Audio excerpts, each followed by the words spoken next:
नमस्कार। चलिए आज कंप्यूटर की स्पीड के पीछे के एक छुपे हुए हीरो यानी रैम के बारे में बात करते हैं। यही वो चीज है जो असल में तय करती है कि हमारा कंप्यूटर रॉकेट की तरह तेज चलेगा या फिर कछुए की तरह धीरे। अक्सर ऐसा होता है ना कि कंप्यूटर बहुत स्लो हो जाता है। कोई ऐप खोलने जाओ तो इंतजार करना पड़ता है, या फिर जैसे ही कुछ ज्यादा टैब्स खोले सब कुछ एकदम ठप सा पड़ जाता है। अगर ये सब जाना पहचाना लग रहा है तो भाई ये कहानी घर घर की है। चलिए आज इसी दिक्कत की जड़ तक पहुंचते हैं। देखिए, हर कंप्यूटर के अंदर एक सुपर फास्ट दिमाग होता है जिसे हम सीपीयू कहते हैं। लेकिन मजे की बात यह है कि उसे अपनी सारी जानकारी एक बहुत ही धीमी लाइब्रेरी यानी हार्ड डिस्क से मंगवानी पड़ती है। और असली प्रॉब्लम यहीं से शुरू होती है, जब तेज दिमाग को धीमी लाइब्रेरी से डेटा आने का इंतजार करना पड़ता है। तो फिर इस स्पीड गैप को कैसे भरा जाए?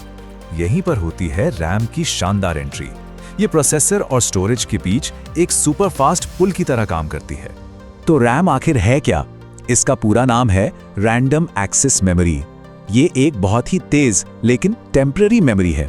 टेम्पररी मतलब इसमें डेटा बस तब तक रहता है जब तक कंप्यूटर ऑन है। इसका मेन काम उन सभी फाइलों और एप्स को संभालना है जिन्हें हम करेंटली इस्तेमाल कर रहे हैं।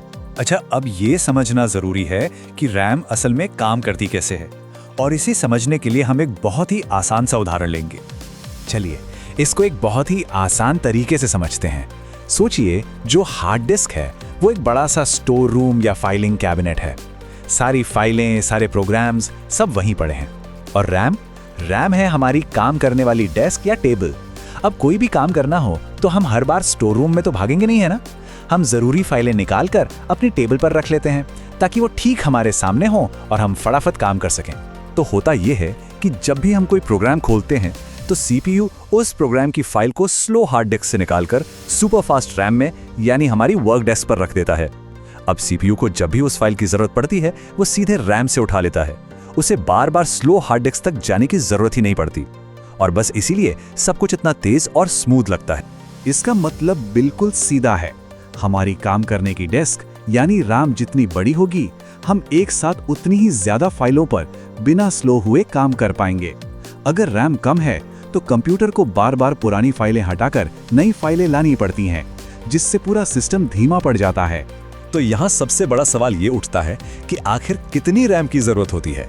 चलिए देखते हैं कि अलग अलग तरह के इस्तेमाल के लिए कितनी रैम सही रहती है। अगर सिर्फ वेब ब्राउजिंग या ईमेल जैसे बेसिक काम करने हैं तो 4 GB रैम से काम चल जाता है। ऑफिस के काम और अच्छी मल्टीटास्किंग के लिए 8 GB आज के टाइम में एक तरह से स्टैंडर्ड बन चुकी है। और हाँ, अगर गेमिंग या वीडियो एडिटिंग जैसे भारी काम करने हैं तो 16 GB या उससे ज़्यादा रैम सबसे बेस्ट रहेगी। वैसे तो मार्केट में कई तरह की रैम है, पर आजकल ज़्यादातर DDR रैम ही चलती है। इसके नए नए वर्जन आते रहते हैं, जैसे DDR3, DDR4 और अब DDR5।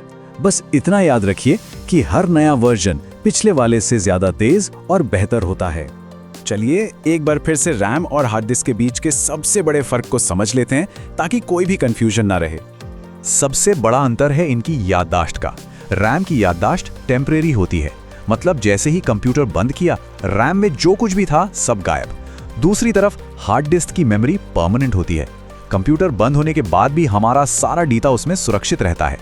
इसको याद रखने का सबसे आसान तरीका है, रैम है काम करने के लिए और हार्ड डिस्क है उस काम को हमेशा के लिए सेव करने के लिए। तो कुल मिलाकर बात यह है कि कंप्यूटर की स्पीड और परफॉर्मेंस के लिए रैम बहुत बहुत जरूरी है। अगर कोई कंप्यूटर धीमा चल रहा है तो अक्सर रैम बढ़ाना ही सबसे असरदार और किफायती अपग्रेड साबित होता है। तो अब जब रैम के बारे में इतनी जानकारी मिल गई है तो ये सोचना तो बनता है कि अगले कंप्यूटर में कितनी रैम होनी चाहिए, क्योंकि ये एक छोटा सा फैसला कंप्यूटर इस्तेमाल करने के पूरे अनुभव को बदल सकता है।